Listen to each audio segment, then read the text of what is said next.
Allergy season is among us because every time I walk to church or go on like a riverside walk, when I get back home, I'm dying. Yep. Eyes watering, sneezing up a storm. Yep. I need to remember to take my nasal spray before I do anything crazy like that. Mm-hmm. Anything crazy like walking outside? Yeah, pretty much. As I said, anything crazy.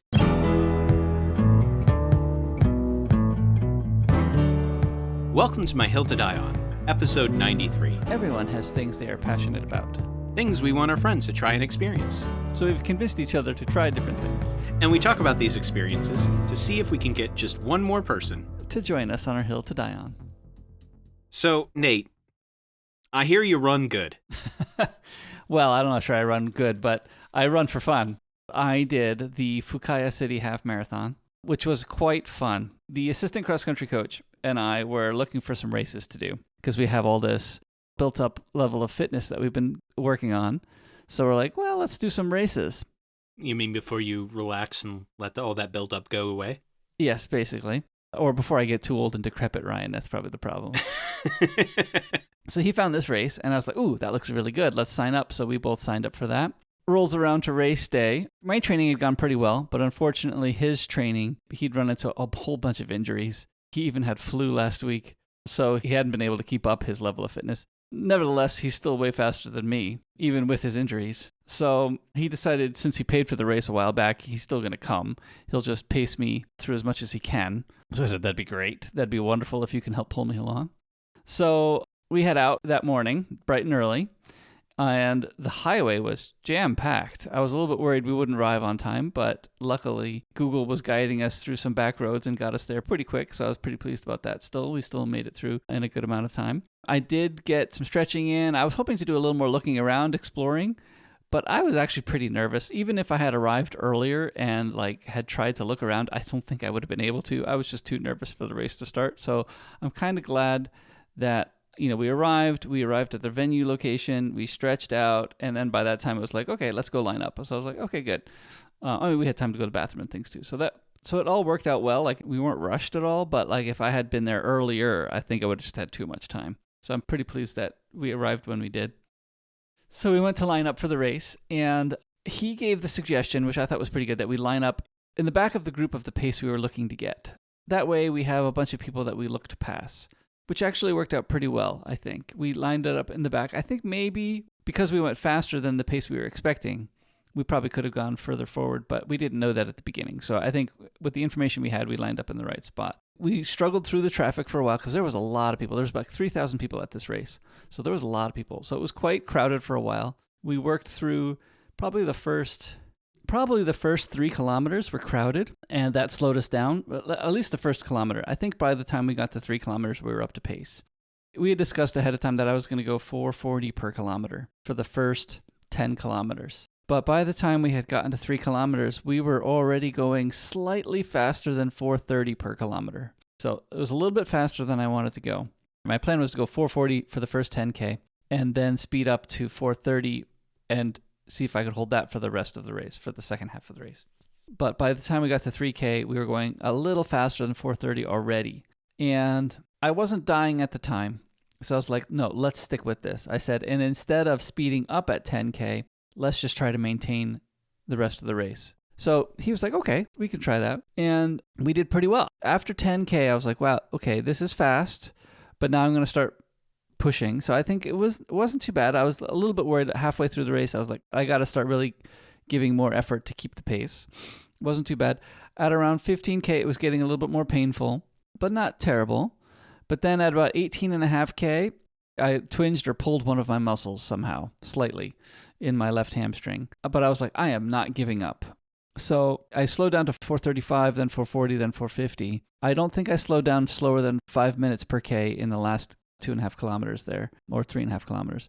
So my last 5K was a bit slower than I wanted it, but I was still able to keep below 5 minutes per kilometer, so I was very pleased about that. So I think in the end, I was trying to do some of the math. Because we were running between 5:25 and 5:30 for most of the kilometers, I was probably going 10 seconds faster per kilometer for at least 10 kilometers than I had expected. So that was good.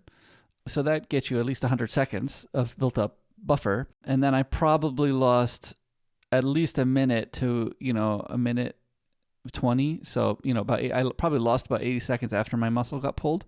So I built up enough buffer going faster that I ended up doing better than my goal. And I definitely did, because my goal coming in was I wanted to get at least an hour 40. My semi-hopeful goal was to get an hour 37, and I ended up getting an hour 36:10. If I had not pulled my muscle, I probably would have been at an hour 35-ish. So I think that's my next goal, is to get an hour 35, to stay that fast and get an hour 35. So I'm hopeful that I can do that. I'm looking to sign up for another one coming up in May. We'll have to see. I haven't signed up yet, checking on a few things, but looking to sign up for another half marathon in May. But I was pretty pleased. I think it went pretty smoothly. Yeah. I wish I wouldn't have pulled my muscle, but I might have slowed down anyway because of just not being able to do it. But if I hadn't pulled my muscle, I'm hopeful I would have gotten a better time. But I don't really know. I can't tell. Yeah, I was very pleased. I really liked the outcome. I enjoyed the day. Right afterward, we went to an onsen for a little bit and then headed on home. And it was a good day overall, I think. I enjoyed it. Sounds fun. They deliver your certificate. You could download it instead of a paper, which I was pretty pleased about. I'm okay with a JPEG certificate. I'm very fine with that. I'm not hanging it on my wall anyway. You're not? No, even if I did really well, I'm very pleased with my time, but even if I had done like amazing, I still wouldn't have hung it on my wall. A JPEG is perfect. It sits in my photo library, and I popped it in with the other photos I took that day, so it was good.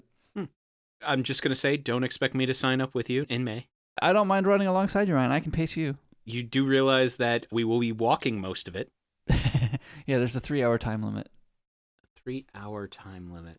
Would I be able to complete a half marathon in a 3-hour time limit? I mean, that's a brisk walk, but it's still a walk. 8:31, that's a brisk walk. You'd have to be jogging for some of it at least.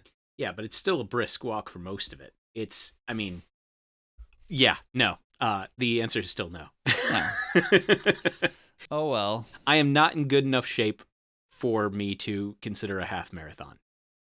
5Ks I would definitely occasionally consider, but no, not a half marathon. Not yet. Maybe one day. Maybe one day you'll get me convinced enough. Okay. Don't hold your breath, though. Well, I'm going to see next if I can. Yeah, so the one in May, I'll see if I can break 1 hour 35. Mm-hmm. Just by a little bit. It's enough, probably. I think my goal for next year, if I do the same half marathon next year, which I think at the moment I'm still going to plan to do, I want to see if I can break 90 minutes. That might be a little bit too difficult of a goal, but I'd like to see if I could do that. I'd have to do some good improving. So we'll have to see. I'd have to get faster. I'm not sure I can do that, but I mean, that'd be, shaving off 5 minutes from your current time? Yeah, basically. Mm-hmm. It's basically shaving off 20 seconds per kilometer-ish. It's not a small amount. Yeah, 15 seconds per kilometer-ish. So it's not a small amount. It'd be pretty fast, but... But it's still achievable. Still achievable. It's still above 4 minutes per kilometer. It's like 4:15 per kilometer. So it's still something that I think could be still in range. Yeah. Have to see. It's recorded now, so now I have to try for it. That's why I have to say, for the record, don't hold your breath on trying to get me to run the half marathon. All right, so, Nate, I'm going to tell you about the game that I just finished, and it's because late last year, a game came out. This game was called Silksong, and it's not the game I'm going to talk about. Okay. Nice fake out. Mm-hmm. That's what I'm here for. So the reason why I bring this up, though, is because when this game came out, it was the final clincher that made me go, maybe I should play the first game in this series. The first game is called Hollow Knight. And I made the choice to try to play and beat this game. Now, Hollow Knight is a very fun game. First of all, let me just say that. But it is also a notoriously difficult game. So, to explain this world, you are a bug, and you are journeying through this world. For those who know gaming terminology, it is a 2D Metroidvania-style game, which means basically as you are playing the game, you will unlock new powers, which will allow you to unlock new areas because, suddenly you have the ability to jump twice. And so you can now access new areas and things like that. So it came out in 2017, and Everybody says it's a great game. It's a great game. Ryan, you should play it. This is right up your alley. I had gotten it at one point and played like the first 10 minutes of it and went, this feels like one of those games that's going to suck me in and I'm going to lose my time. And so I put it to the side and said, I'll come back to this later. Unfortunately, later never came until, well, specifically, I was watching somebody play the new game, Silksong, which is game 2 in the series, and went, oh, that looks like really fun. Well, I guess I have to play the first one. So I went in to play the first one. Quick kind of synopsis of the story is you are a bug who is journeying through this world, and very little is actually told to you. But you're basically trying to save the world from itself. It's falling apart. You don't really know why. Eventually, it is revealed.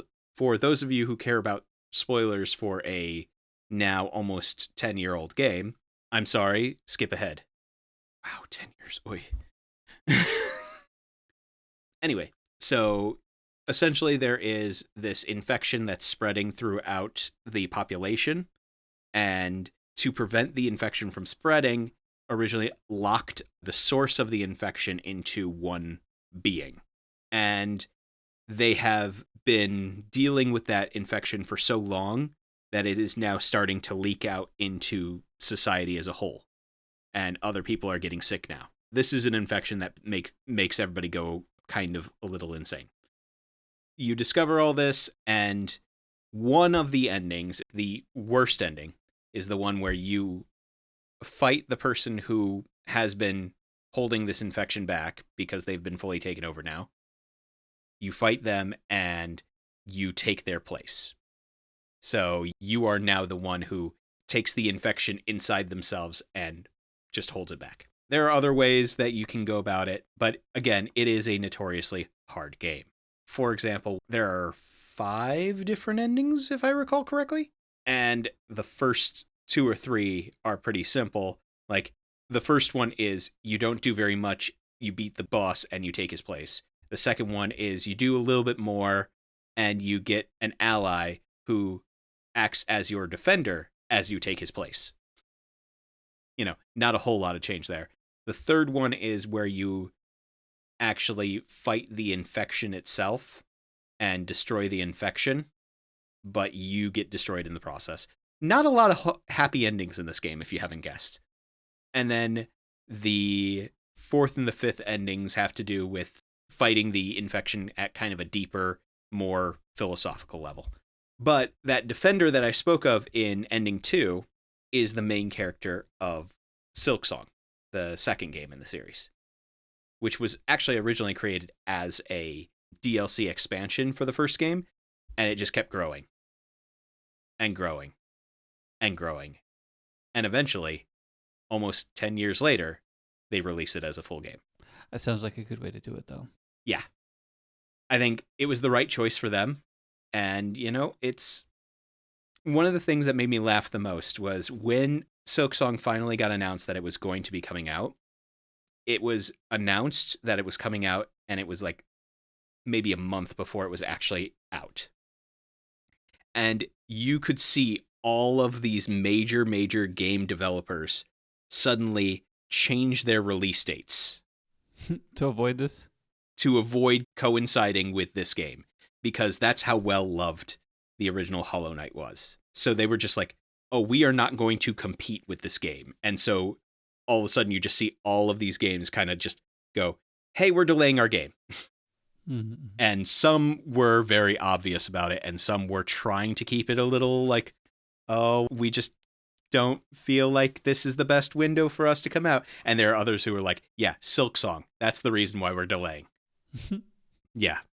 So all in all, I really enjoyed the game. There is one thing in the game that I cannot do, though, and my thumbs are just incapable of doing the thing. It makes me sad, but I have to admit it. I am not skilled enough for this. I have beaten every boss in the game, but for one of the endings, you have to beat something called the Pantheon. Okay. Which is every boss in the game, one after another, without stopping. And if you lose to one boss in this game, you start back from number 1. Oof, that'd be hard. Yeah. The reason why I say I am incapable of this is some of those bosses near the end are absolutely ridiculous. Mm-hmm. Like, I beat one in a fight that was called the Pale Vessel, which is essentially the final boss of the game souped up with more difficult abilities. And every time he touches you, he does like extra damage to you. Anyway, unnecessary to know all these details. I beat him, but then for the final Pantheon, they expect you to beat him again. Oh, and to beat him, it took me probably at least 50 tries. Mm-hmm. And this final Pantheon, you have to beat all the enemies in the game. And he's in like room 41 out of 42, which means if you've made it past every boss in the game and then you reach him and you lose, which is highly likely because, again, I lost 50 times before I beat him once, Mm-hmm. you start back from number 1. I had to look at myself and go, I have a limited mortal lifespan. Yeah. Mm-hmm. You can do other things instead. And I will do other things instead. I had fun with this game. This is not worth dedicating another like 50 hours to. Yeah, beating them all in a row.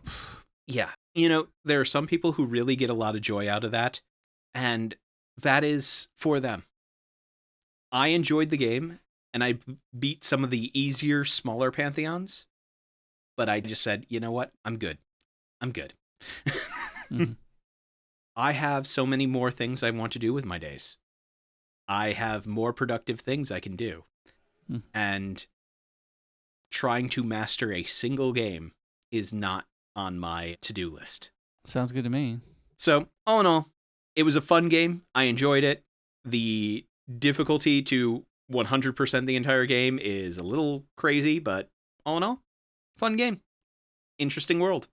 Yeah, the art style does look pretty neat. Oh, the art style is beautiful. And it is real smooth when you see it playing. As I said, great game. It's one of those things where it's like, yeah, everyone knows Ryan. Welcome to the party for saying Hollow Knight is a great game. All right, Nate, you picked this drink out. You get to explain yourself. I know. So I found this very no-name label, Yuzu and Hachimitsu. Yep, yuzu and honey. What could be wrong with that? Not much. What I'm wondering is, this almost kind of seems like we want to try to be CC Lemon, but do it differently, not with the CC Lemon name. But I don't know. You know, I mean, yuzu is definitely not lemon. Yeah, yuzu's not lemon, and honey will make it a whole lot more, I think, sweet than CC Lemon tends to be. Right. I mean, CC Lemon has done that CC Lemon and honey, which I think we have not liked. Yeah, if I recall correctly, it's because the artificial flavoring of the honey tends to be rough because it's not real honey. It's the flavor of honey. Yeah. Mm-hmm. Or an approximation of the flavor of honey. Mm-hmm. So we'll see. I think this is going to be a drink too. It's not carbonated. At least I don't believe it is. Yeah, I think it is without bubbles. So we'll have to see. Been on the shelf for a while at the store, which is always a good sign for us. Uh-huh. All right, I opened it up. Mm-hmm. And you can smell both the yuzu and the honey. Oh, yeah. That honey smell is actually really sharp. So, I don't know. I think it might be okay. I don't know. I'm leaning towards it's going to be too much honey for me. It is strong on both fronts. Mm-hmm. Here's my stance on this. I like the flavor of their yuzu. The honey kind of ruins it. I think you're right. It is a good flavor of yuzu, actually. Mm-hmm. It's diluted enough that it's not overly sharp, but the problem is they've added this flavor of honey. It makes it feel, the flavor feels thick. Yeah, I think you're right. There's not a thickness in the viscosity of the drink, but the flavoring feels thick. Thick, not sick. That's how I would describe it. Yeah. I don't think I hate it, but it's not good. I'm going to say 5 and call it a day on that one. You're going to say 5? I was going to go down to 4. Okay. Yeah, it passes. It's not great, though. I'm going to say no pass.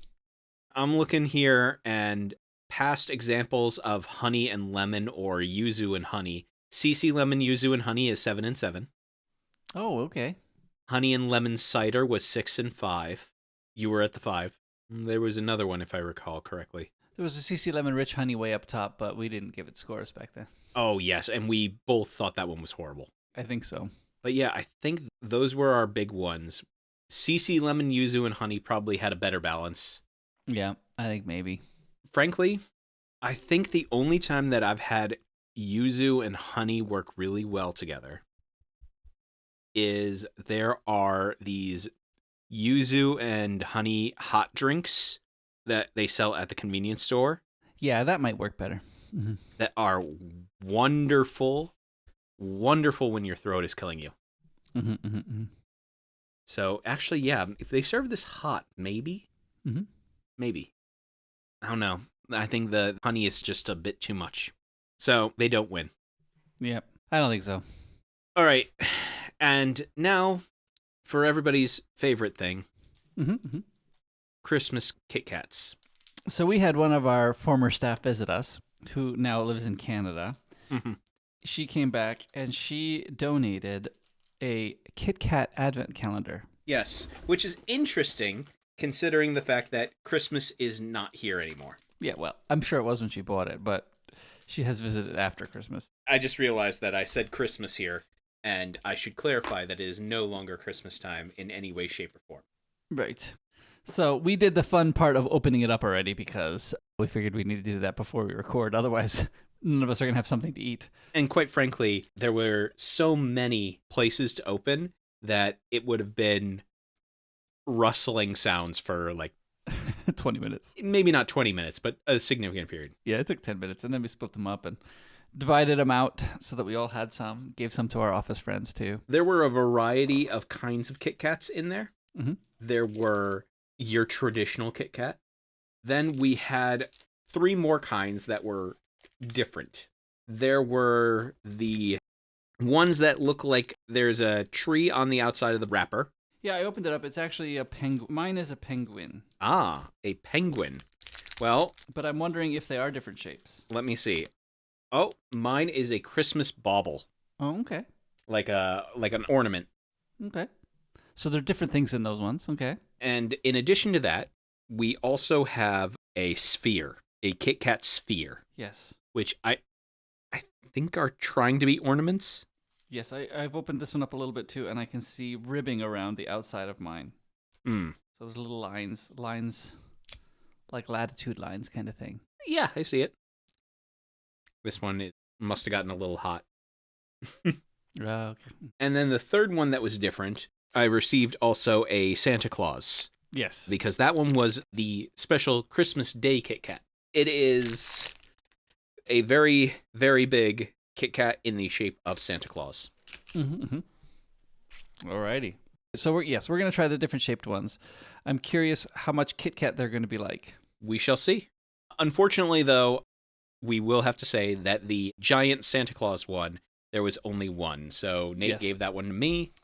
Ryan wins the prize. So I will be the only one able to give a evaluation on that one. Mm-hmm. Alrighty, I'm going to try my penguin. And I will try the ornament as well. That was in the same wrapper. I would say it's pretty similar to Nestle Crunch Mm-hmm. or like a Crunky here in Japan. Yeah, that is exactly what I was thinking of with mine as well. I didn't taste very much of the normal Kit Kat style. It was a Nestle Crunch. But I would say it's pretty heavy on the chocolate. Oh, yeah. Not much crunch. I would prefer a little bit more crunch, but it was still good. No real problem there. It's good chocolate. Mm-hmm. But yeah, it was a little light on the crunch. But a solid chocolate. All right, let's try the ball thingy. The sphere? Yep. I think it's pretty much the same. Yep. Same as the other one, just in a different form. Yep. I mean, I think I'm going to say 5. Well, let me first. I'm going to try the Santa and see if it's different. Okay. The answer is no, it's not different. Okay. Exactly the same. Yeah. When I saw the Santa, I was expecting that to be essentially a big Kit Kat that has just been molded into the shape of Santa. So normal wafers and all that. But no, Santa is a crunch bar. Okay. Honestly, solid chocolate. Yes. Pretty straight down the line. No problems there. Yeah, I think 5 is about where it's at. Yeah, because I think it's not amazing, but it's passing. It's good. I mean, this is the base. It's baseline, right? Mm-hmm. I mean, I think the shapes were fun. Oh, yeah. And I very much appreciate our former coworker bringing this to us. It is really fun. Yes. But I think we grade on taste. Mm. I care about the inward appearance. Not the outward appearance, huh, Ryan? Mm-hmm. Okay, good. Good. I'm glad you're biblically eating chocolate. Yes, because that's how I approach my chocolate from a biblical point of view. I'm sure we could twist other verses to affect your chocolate habits. Uh-huh. Let's not go down those routes. So, Nate, this week I had you read a book, and it is specifically a book about music with rocks in it. Yes. There was lots of rocks in the music. Yes, there were lots of rocks in the music. And for that reason, we decided that the picks this week, we wanted to talk about some of our personal picks for, well, frankly, rock music. Mm-hmm.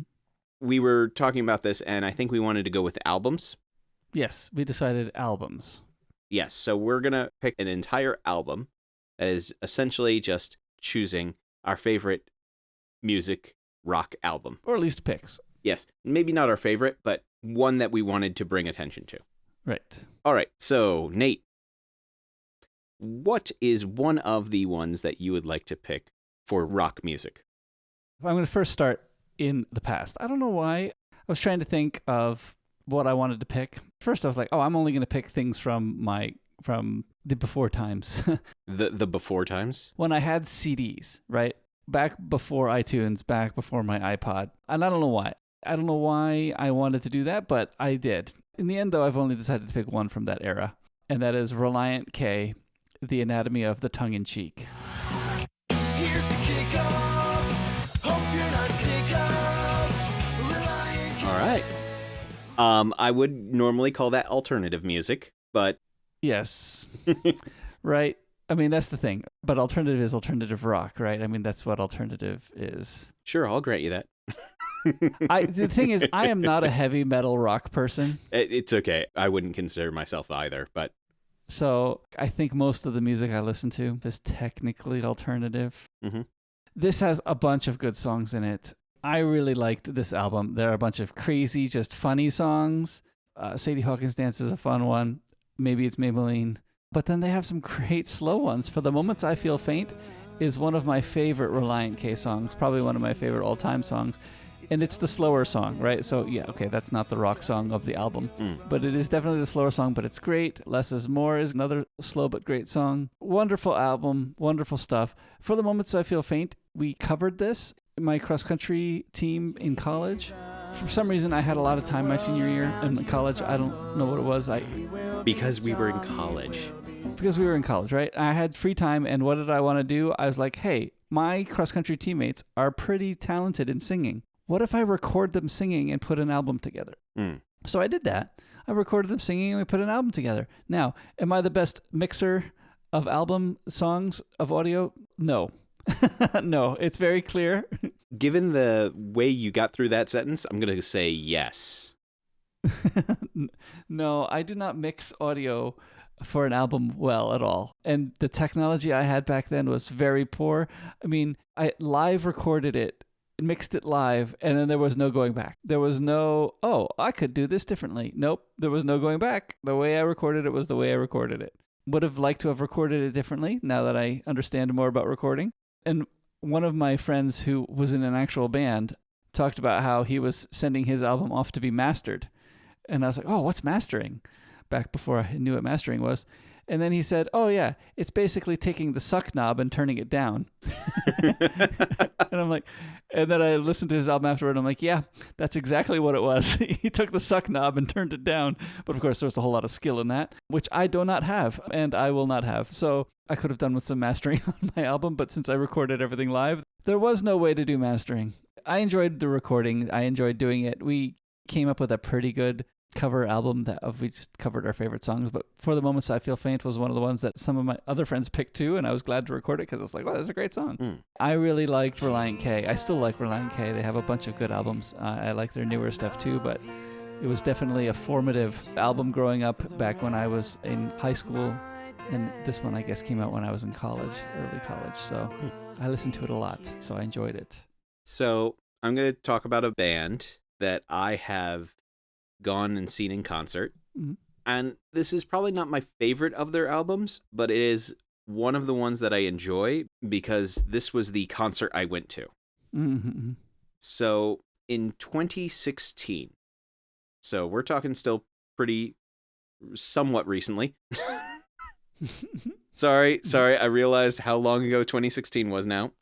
10 years. It's a decade now. Yeah. Well, in 2016, the band Mono released a album called Requiem for Hell. Mono is a Japanese band who I would actually consider them... Would I consider them post-rock? I don't know. Oh, because you picked a Mono song a while back. Because I like Mono. According to the all-important Wikipedia, they are considered post-rock. So yes, okay. Yeah, iTunes calls it alternative. Mm. Wait, it's only got... Requiem for Hell has 5 tracks, Yeah, correct? just 5 tracks. It's not a long album, except I think one of the songs is like 17 minutes. It is. Yeah, one of the tracks is 17 minutes. The title track is 17 minutes and 48 seconds. You can almost say all of them are longer than 5 minutes, except for track 2, which is 4 minutes and 59 seconds. They're not short songs. Mhm. Anyway, so it was, I want to say, either my first or my second year here in Japan when they actually went on their Requiem for Hell tour. Mhm. So I got to go downtown, see them in concert. They're a band that I have enjoyed for a not insignificant portion of my life. And so going to see them in like downtown Tokyo was just a treat. Mhm. One of the things that is actually really cool about the album specifically is the cover art is actually supposed to be a reference to Dante's Inferno. And so the two figures standing right in the front are supposed to be Dante and Virgil. Okay. This album is a reference to Dante and, if not the Inferno, the entire Divine Comedy. The thing is, I just like Mono's music. Now, if you ever listen to them, and I highly recommend that you do, it is not going to be like any of the music you are used to. It is all instrumental. They play around with a lot of different instruments and different ways in which sound is made, including there are certain points where they will, as I've said in the past, they'll lean into kind of making a little bit of feedback in their speakers and use that sound as part of the song. Mm-hmm. Not the squealing feedback, but more of almost a hissing feedback. But yeah, they'll play everything from guitar to glockenspiel to drums, and it's just beautiful, beautiful music. To me, it always feels like, when I try to explain it, it feels like there is a flow to this rhythm that almost feels, I guess, natural. It feels so comforting, so feels very natural. It feels like almost, if people were to talk about like the rhythm of the way that the world kind of flows, that's kind of the vibe that I get from listening to this music. All in all, hey, I like Mono's music. Mm-hmm. Mm-hmm. Yep. All right. Sounds good to me. Yeah, it's one of those things that's really cool with the way that they use like reverb, distortion, and delay, and yeah. Anyway, I was listening to it a little bit. It's definitely rock. I guess it's alternative, but yeah. Hard drums and guitars, it's definitely rock. Oh, I would consider. Oh, it's definitely rock. No, the reason is because I think they define themselves as post-rock. Okay, sure. Yeah, that's why I was like, yeah, anyway. All right, for my next album, I'm going to pick a more recent one. Because, well, as I was looking at my artists that I've liked a long time ago, this one came up and I was like, okay, which old one should I pick? And then I was like, wait a minute, I really like one of their more recent ones as their best, actually. So, yeah, definitely I'm going to pick the recent one then. I'm going to pick Plum, Beautifully Broken. You've heard Plum before, I'm sure. But anyway, this Beautifully Broken album is wonderful. There are a lot of good songs on this album. Some sad, some are telling you the story of somebody's life, which I forget which one that is. Somebody Loves You? I forget. There's a few ones that are actually touching, like you're hearing somebody's why they're broken, basically, and then why God is healing them. In fact, one of the great songs is number 9. I really like Fight For You, because it talks about how I'm going to keep fighting for you even though you're broken.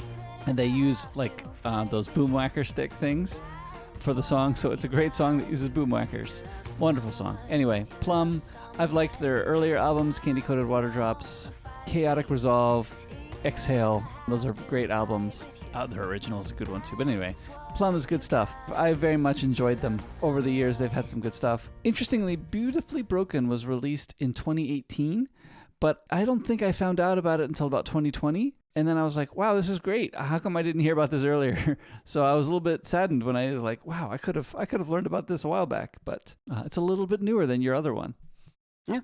Yep, Plum, good stuff. All right, I think I have to go for the low-hanging fruit then. Okay. I am going to pick the first CD I think I ever owned. Okay. Now, I might be wrong about that, but I'm pretty sure this was my first CD. And it was A Night at the Opera by Queen. That's definitely rock.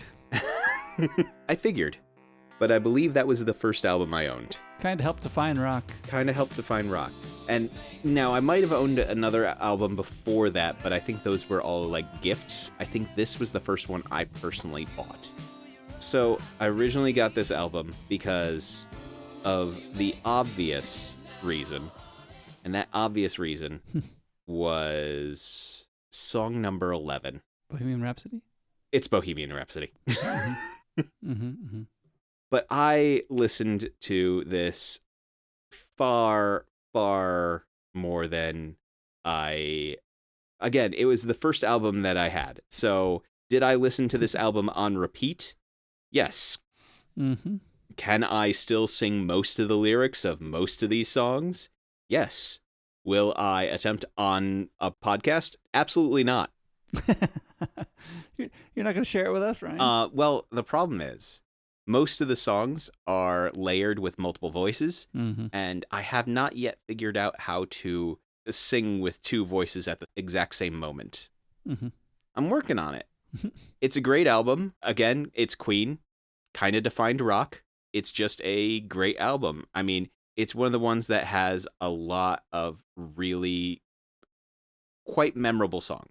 You know, Bohemian Rhapsody, Good Company, Prophet's Song, You're My Best Friend, 39. I mean, a lot of these songs, are they the ones that everybody remembers? A few of them are, yes. Love of My Life. Some of the songs, yes, absolutely. They're the ones that everyone knows. But I do think that this was probably, if not the first album I bought with my own money, probably pretty close. And so, yeah. If you're picking rock music, I think you gotta pick Queen. So, I win. Yeah, good deal. Wait a minute. I don't think this was a competition. I don't know. I think I picked two real bangers right there. So did I. Yeah, I just think I win.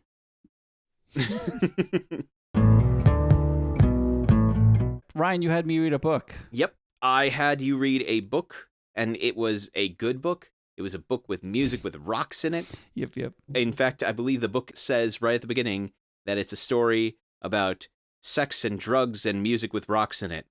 Well, actually, just one out of the three. One of the three. Does it say that somewhere? It says 33%.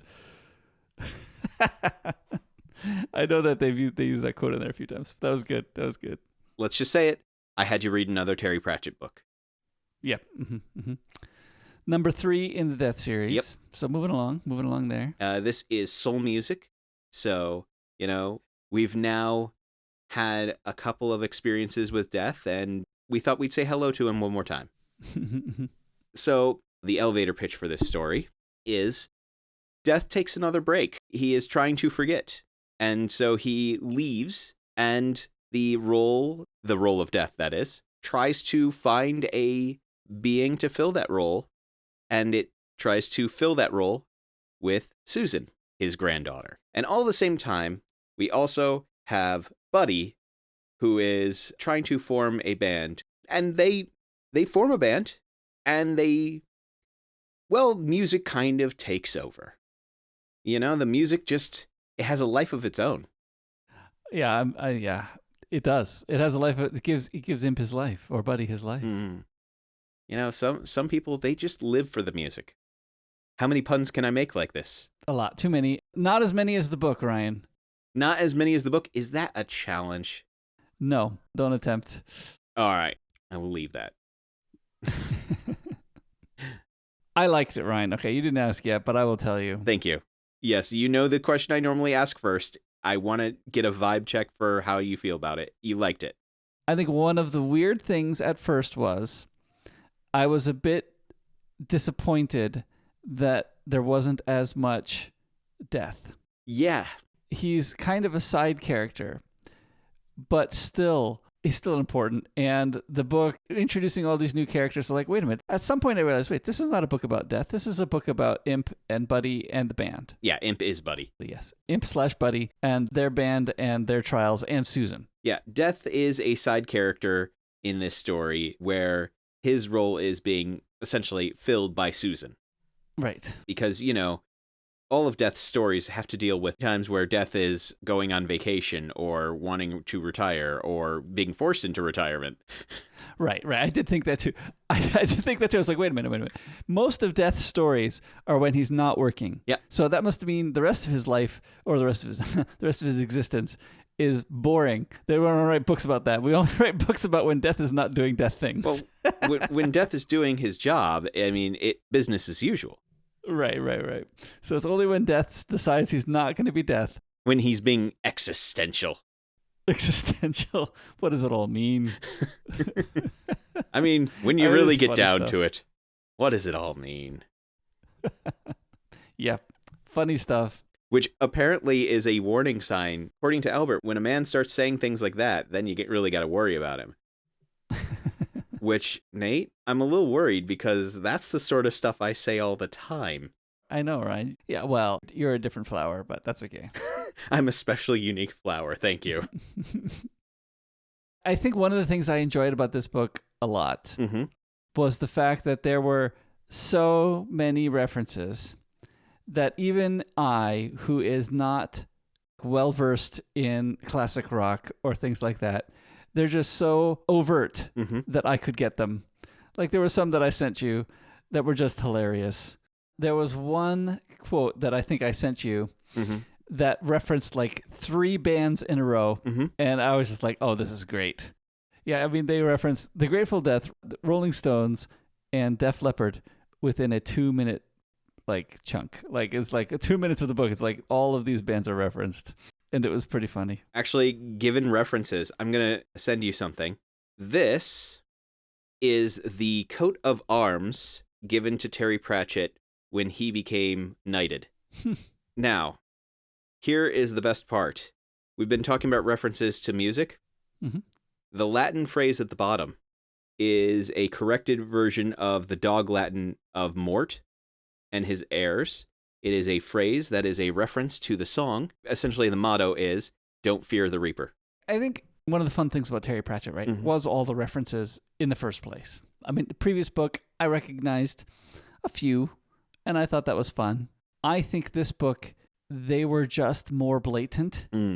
There were possibly more of them. I don't know. Looking over the references in the Discworld wiki, it seems just as long as the other books. Yeah. So maybe it's just the fact that I recognized more of them. That's the thing is, by the time he's writing this one, I think it was 97. Yes, it was in the 90s.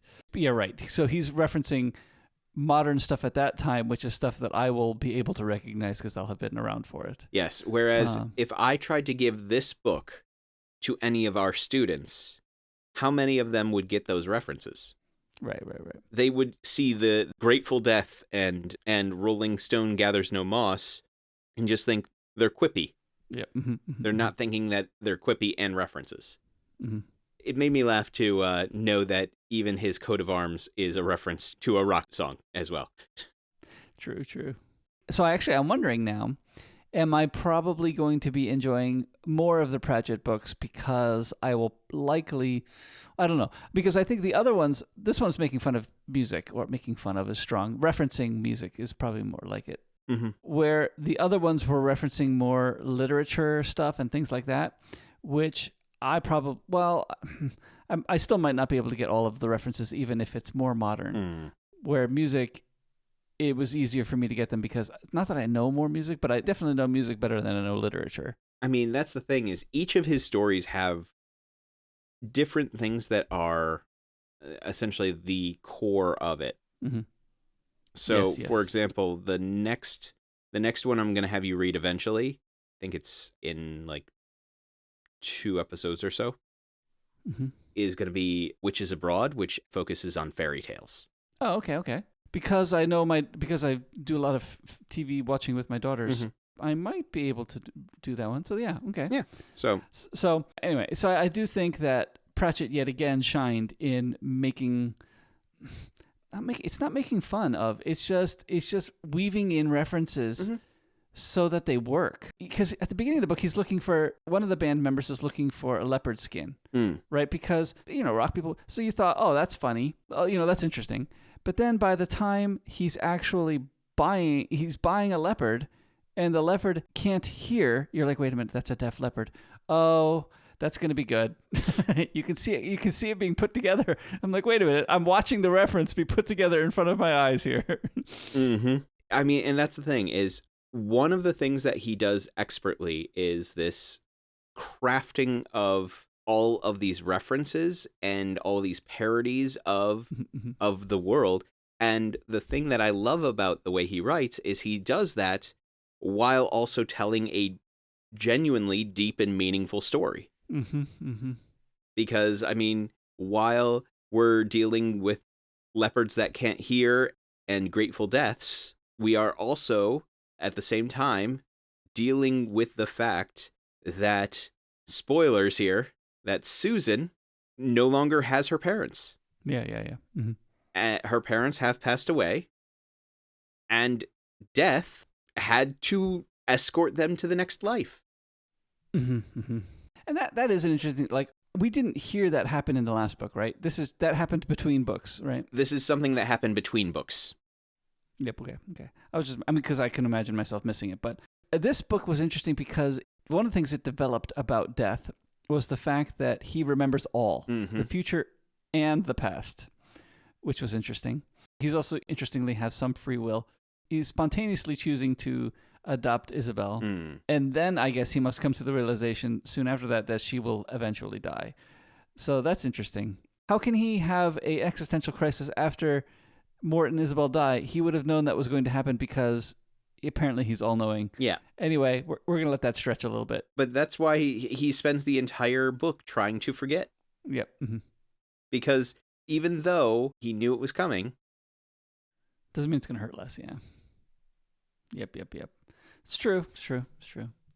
Which we discussed in our talk about the arrival in the book that was based on. Yeah. Do you choose to do something knowing the pain is coming? Still probably worth it. And then when the pain comes, it's painful, but still probably worth it. Interesting. And that's the thing, is it's a story that has to deal with that idea, is the pain worth it, even if the end is going to come? That's the thing that I love about his stories is, yeah, constant jokes and makes you laugh the entire time, but also has these deep, poignant stories, which I think he just does and weaves in masterfully. All right, some of the new characters that got added here: Susan. Yes. Quoth. Quoth the Raven, yes. Quoth the Raven, yes. Albert got more of screen time than he normally does. trying to think of who else is like gonna keep coming back. Well, okay. I mean, maybe I don't want to know, but is Susan and Imp, are they gonna become friends now that the timeline is reset? You do not see that happen. Okay. Susan still has a significant portion in other books. She is also in the next Death book in number 4, The Hogfather. She is the main character of that one, which I'm going to say this. I don't think it's controversial to say this, but The Hogfather is one of my favorite books in the Death series. It's probably my favorite in the Death series, but I don't know if I can, at least as of today, as of this day at 5:25 in the afternoon, I can say that it is currently my favorite. At 5:26, it might change. Mm-hmm. But as of right now, it is basically my favorite in the Death series. It is a good book. So look forward to that one. Susan is another main character. But yeah, I did like how as it progressed, like as she was fitting more into that role, like all the things that kept happening to her where she knew things that she shouldn't know, and in present and past and future. And I loved that she kept slipping into the voice. Yeah, exactly. That was fun. That happened to Mort as well, where he was slipping into that role of death. Yeah. So, good repetition with family. Quoth does come back. Okay, good. Quoth is a reoccurring character because Quoth and the Death of Rats, they're a good duo. Yes. They were fun. The Death of Rats, yep, I enjoyed that. That he was worried, right? And it just moves things along, right? That was fun. Mm-hmm. And his entire existence started because at the end of Reaper Man, Death was like, oh, I'll keep you around. Yes, exactly right. Death of Rats, okay, sure. All right. Yeah. I can share with him. I think the thing I struggled with the most when I first read this book was the fact that because it keeps jumping back and forth between Susan and Imp/Buddy, there are certain times in the story where I'm like, no, I want you to stay with her. Or, oh, no, I want you to stay with him.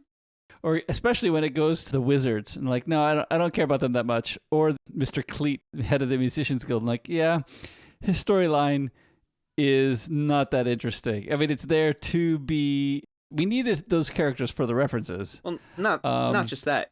He's there to essentially be also the instigating act, the cause of all the problems. Exactly. So very necessary characters. I'm glad they're there. Don't get me wrong, but their storylines were not as interesting as the other ones. Yep. But how else will you have Dean of Ancient Magic or Recent Runes? I like how they kept calling them by those names. Like, they don't have real names. You just call them by their jobs. the Bursar, the Dean of Recent Runes. Exactly. I did enjoy that. But we all know the true star of the Academy is always the librarian. Yes, the librarian. I'm glad he made a comeback. That was good. Very good to see the librarian again. I will say the librarian, as the stories go on, the librarian is in more and more books. Even in the ones that you're like, wait, why is he here? He's there. He's just there. He's just there. There to play the organ. Yeah. There's a lot of things that I liked about this book, though. Because I was just thinking of, yes, I realize that you don't care as much about them, but sometimes the wizards are just so weird. Oh, yeah. Oh, no. They are weird. Also, I do enjoy the fact that the modern wizards are essentially all scientists. Yes. They had a basic computer in this one, but they go more in detail in another one for that. Because they had the ants who they were putting punch cards in to the computer. Okay. Oh, did you miss that? I missed that this time, I think. There was a big box that they had a bunch of ants in, and there were punch cards sitting next to them, and one of them said 2 + 2, and they put it in the punch card, and it came out as a 4. Oh, I did catch that. Yes. Yeah, some of the things like, oh yeah, we think it can do bigger sums. We just got to get more bugs in it. Yes, I did right. That was funny. One more thing we do need to talk about is Dibbler. Yeah, he was pretty funny of a character, especially because, I mean, he easily represents the recording industry nowadays. Direct line. Mm-hmm. Well, that's the thing is CMOT Dibbler, as he is affectionately known, Mm-hmm. or if you want to know his full title, it is Cut My Own Throat Dibbler. Often because he would, whenever you tried to bargain with him, he would say, "Oh, I couldn't go lower than X. Oh, and that's cutting my own throat." Right. Mm-hmm. Mm-hmm. But CMOT Dibbler is a character who, in many stories, represents essentially the greedy part of mankind gone without any kind of thing holding them back. It is mankind giving in to all their greatest desires for more money. He is a wonderful character, though. But yes, he is. That is why he is such a great parallel for the music industry. Is Right. essentially he is the embodiment of the person who is like, "Oh yes, I will take advantage of these artists." Yeah. Oh, you only want $10? I'll charge. How much was admission? I forget. He said they made. Admission was $1.50 per person, Right. and it was like 600 people in there. Right. That's what it was. That's what adds up to 900, right? In Yeah. my head, I kept thinking 900. And I was like, oh, yeah. Yep. So they made 900 and the artist got paid $10. Total. Not each, total. Okay, sure. Yep. So admission was $900. They got paid $10. They Mhm. probably paid Chrysophrase, the troll. They probably paid him, I don't know, given who he is, maybe half. Mm-hmm. Which means that Dibbler was probably left with about $400. Yep. Mm-hmm. Significant amount of money. And that's for one of the nights. At a later point, while they're on tour, there's a conversation about how much is in that bag? Yeah, that was good too. $2,000. $2,000! We got paid 10. We are going to talk to Dibbler when we get back. And they run off with it, right? Who gets the money in the very end? It's definitely not Dibbler. Right. It's definitely not Dibbler, and it's definitely not the Musicians Guild. Yep. And it wasn't Death. So I forget who it is. Yeah, I think it just resets. It doesn't matter. Anyway, as always, these stories are fantastic. Again, I really like the death stories because the things they tend to focus on deal with existential problems. Yeah, I was going to say that. Yeah, they're more existential problems. Yep, I was thinking that too. Yeah, they're more existential problems. And so I really like those ones. The witches tend to be focused on more, I guess, human interaction, like human nature kind of problems. Mhm. And the Night Watch tend to deal with a lot of like more political kind of problems. Yeah, I think that's true. Mm-hmm. And so each one has their own place in what they do, and they do it all wonderfully. So, as always, I'm happy to continue to make you read more and more Pratchett because they are wonderful stories for all these reasons. Next time, Mm-hmm. I have the last. Oh no, it's not the last. It's the third book. It's not the last. Right? There's more. It was the last until she wrote the fourth book. It was the last when I read them, but now there's 4. Mm. I have the next book in the Lady Astronaut series by Mary Robinette Kowal called The Relentless Moon. What's relentless about it? The fact that everything in space keeps trying to kill you Ah, because there's no air. It's a very unhospitable environment. So the moon is relentless in that way also. in space, everything wants to murder you. Gotcha.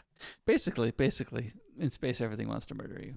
Yep, let's read that next. It was my favorite at the time. I think it might still be. I have to read it again myself, but I think this one was my favorite at the time. Okay, I am looking forward to it. We hope you found something nice about this hill that we were willing to die on, and we appreciate all of our listeners coming along on this journey with us. But if you ever thought, hey, I really like these guys and what they do, and I just wish I could support them, you can. Visit myhilltodieon.com/members for more details.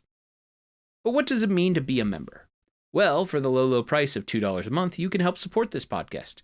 And by doing so, you'll get access to the members-only podcast, Not My Hill, which is where we discuss things that are probably someone else's hill to die on. We have very strong feelings about them, but as the title says, they're definitely not hills we'd be willing to die on.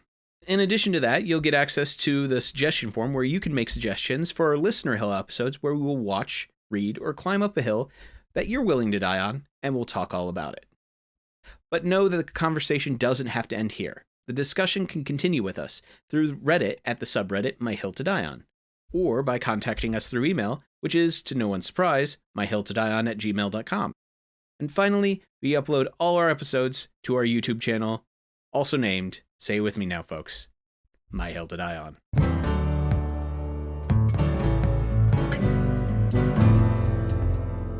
So we've convinced each other to try different things. Sorry. To try different things? So we've convinced each other to try different things. May the